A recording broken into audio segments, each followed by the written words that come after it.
ನಮಸ್ಕಾರ ಸ್ನೇಹಿತರೆ, ಎಲ್ಲರಿಗೂ ಆಸಕ್ತಿ ಅಕಾಡೆಮಿ ಯೂಟ್ಯೂಬ್ ಚಾನಲ್ಗೆ ಸ್ವಾಗತ. ನಾವು ಈ ವಿಡಿಯೋದಲ್ಲಿ ಫಸ್ಟ್ ರೌಂಡಿನ ಚಾಯ್ಸ್ ಎಂಟ್ರಿ ಹಾಗೆ ಫೀಸ್ ಪೇಮೆಂಟ್, ಅದರ ಜೊತೆಗೆ ಕಾಲೇಜ್ ಅಡ್ಮಿಷನ್ ಡೇಟನ್ನು ಎಕ್ಸ್ಟೆಂಡ್ ಮಾಡಿದ್ದಾರೆ, ಅದ್ರ ಬಗ್ಗೆ ಡಿಸ್ಕಷನ್ ಮಾಡೋಣ. ಅದಕ್ಕೂ ಮೊದಲು ನನ್ನ ಚಾನಲ್ಗೆ ನೀವು ಹೊಸಬರಾಗಿದ್ದರೆ ದಯವಿಟ್ಟು ನನ್ನ ಚಾನಲನ್ನು ಸಬ್ಸ್ಕ್ರೈಬ್ ಮಾಡ್ಕೊಳ್ಳಿ, ಹಾಗೆ ವಿಡಿಯೋನ ಲೈಕ್ ಮಾಡಿ, ಎಲ್ಲರಿಗೂ ಶೇರ್ ಮಾಡಿ. ಹಾಗೆ ನಂದು ವಾಟ್ಸಪ್ ಚಾನಲ್ ಇದೆ, ಆ ವಾಟ್ಸಪ್ ಚಾನಲಿನ ಲಿಂಕನ್ನು ಡಿಸ್ಕ್ರಿಪ್ಷನ್ ಬಾಕ್ಸಲ್ಲಿ ಹಾಕಿರ್ತೀನಿ, ಜಾಯ್ನ್ ಆಗಿ. ನಿಮಗೆ ಯಾವುದೇ ಇನ್ಫಾರ್ಮೇಷನ್ ಬಂದರೂ ಸಹ ಫಾರ್ವರ್ಡ್ ಮಾಡ್ತಿರ್ತೀನಿ. ಈಗ ಬರೋಣ ಡೈರೆಕ್ಟಾಗಿ ಟಾಪಿಕ್ಗೆ. ನಿಮಗೆ ಗೊತ್ತಿದೆ KCET 2026 ಫಸ್ಟ್ ರೌಂಡಿನ ಚಾಯ್ಸ್ ಎಂಟ್ರಿಯನ್ನು ನೆನ್ನೆಗೆ ಲಾಸ್ಟ್ ಇತ್ತು, ಆ್ಯಕ್ಚುಲಿ 24th ಲಾಸ್ಟ್ ಇತ್ತು. ಆದರೆ ಅದನ್ನು ಡೇಟ್ ಎಕ್ಸ್ಟೆಂಡ್ ಮಾಡಿದ್ದಾರೆ. ಅಫಿಷಿಯಲ್ ನೋಟಿಫಿಕೇಷನ್ ಸಹ ರಿಲೀಸ್ ಆಗಿದೆ. ಅದನ್ನು ನೋಡೋದಾದರೆ ಇಲ್ಲಿ ನೋಡ್ಬೋದು, UGCET 2026 ಮೇಲೆ ಕ್ಲಿಕ್ ಮಾಡಿದ್ರೆ ಇಲ್ಲಿ UGCET 2026 ಮೊದಲನೇ ಸುತ್ತಿನ ದಿನಾಂಕ ವಿಸ್ತರಣೆ, ಚಾಯ್ಸ್ ಎಂಟ್ರಿ, ಶುಲ್ಕ ಪಾವತಿ ಹಾಗೂ ಕಾಲೇಜು ಸೇರುವಿಕೆಗಾಗಿ ಅಂತ ಮೆನ್ಷನ್ ಮಾಡಿದಾರಲ್ವ, ಅದ್ರ ಮೇಲೆ ಕ್ಲಿಕ್ ಮಾಡಿದ್ರೆ ನಿಮಗೆ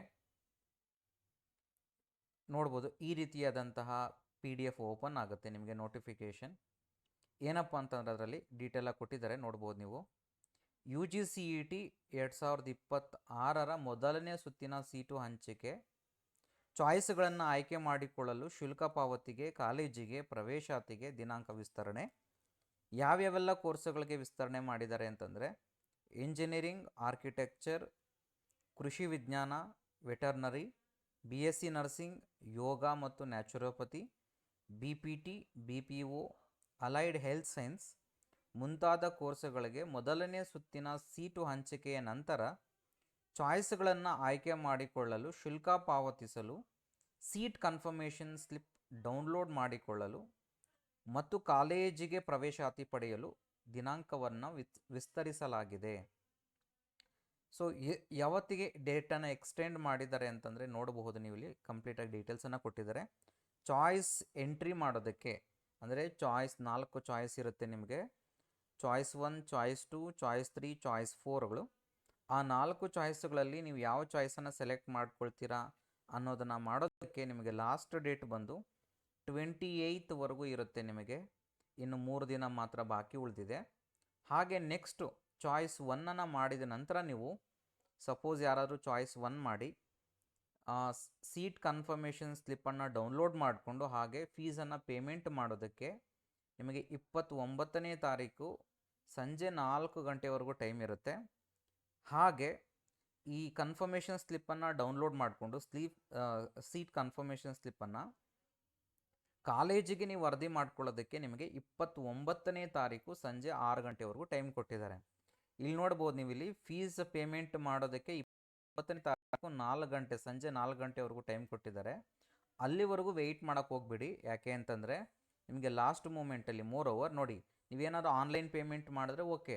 ಸಪೋಸ್ ನೀವೇನಾದರೂ ಆನ್ಲೈನ್ ಪೇಮೆಂಟ್ ಮಾಡಿ ಏನಾದರೂ ಎರರ್ ಆಗಿ, ಅಥವಾ ನೀವೇನಾದರೂ ಚಲನ್ ತೊಗೊಂಡೋಗಿ ಡೌನ್ಲೋಡ್ ಮಾಡಿಕೊಂಡು ನೀವು ಫೀಸ್ ಪೇಮೆಂಟ್ ಮಾಡ್ತೀನಿ ಅಂದರೆ ಅಲ್ಲೇನಾಗುತ್ತೆ, ಅಪ್ಡೇಟ್ ಆಗೋಕ್ಕೆ ಮಿನಿಮಮ್ 2 to 3 hours ಬೇಕಾಗುತ್ತೆ. ಹಾಗಾಗಿರೋದ್ರಿಂದ ನೀವು ಬೆಟರ್ ಬೇಗ ಮಾಡ್ಕೊಳ್ಳಿ, ಅಲ್ಲಿವರೆಗೂ ಲಾಸ್ಟ್ ಡೇಟ್ವರೆಗೂ ವೆಯ್ಟ್ ಮಾಡೋಕ್ಕೆ ಹೋಗಲೇಬೇಡಿ. ಅದಾದ ನಂತರ ಇದೊಂದು ಮಾಹಿತಿ ಇದೆ. ಅದಾದಮೇಲೆ ನಾನು ಇನ್ನೊಂದು ಪಾಯಿಂಟ್ ಬಗ್ಗೆ ಡಿಸ್ಕಷನ್ ಮಾಡ್ತೀನಿ.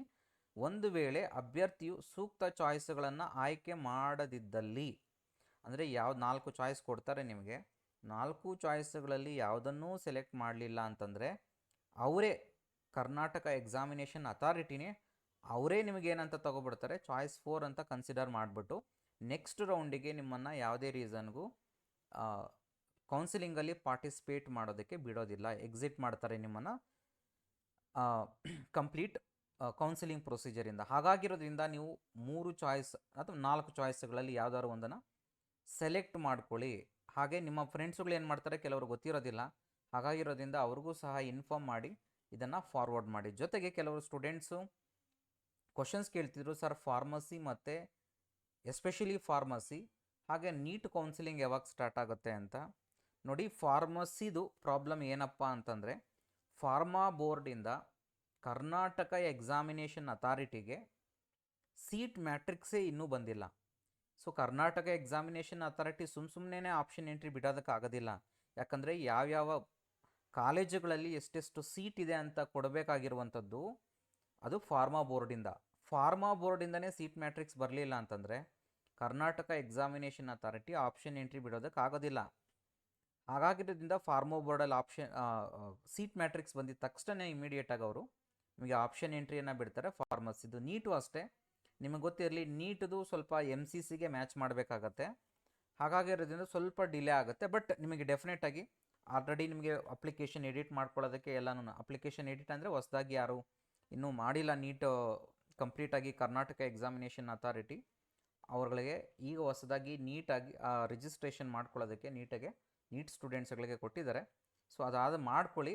ಅದಾದ ನಂತರ ನಿಮಗೆ ಇವುಗಳನ್ನು ಅಪ್ಡೇಟ್ ಮಾಡ್ತಾ ಇರ್ತಾರೆ. ಸೊ ಇದಾಯಿತು ಇವತ್ತಿನ ವಿಚಾರ. ಸೊ ದಯವಿಟ್ಟು ವಿಡಿಯೋನ ಲೈಕ್ ಮಾಡಿ, ನಿಮ್ಮ ಫ್ರೆಂಡ್ಸ್ಗಳಿಗೆ ಆದಷ್ಟು ಶೇರ್ ಮಾಡಿ. Thank you all.